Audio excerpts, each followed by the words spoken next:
এসে আমরা আলমতলায় এসে হাজির হয়, আর এখানে এসে দেখি এত মারামারি চলছে সোনু স্প্রে নিয়ে, কি বলবো তোমাদেরকে।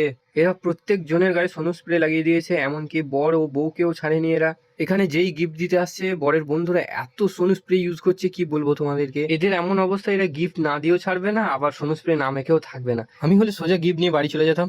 কিছুক্ষণ পর আবার সেই একই গন্ডগোল চালু হয় সোনু স্প্রে নিয়ে।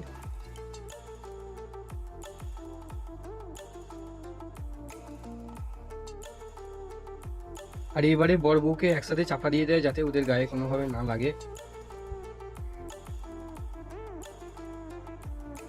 আর কিছুক্ষণ পর দেখি আস্তে আস্তে পানির পরিমাণও খুব বাড়তে থাকে, খুব জোর পানি হতে থাকে।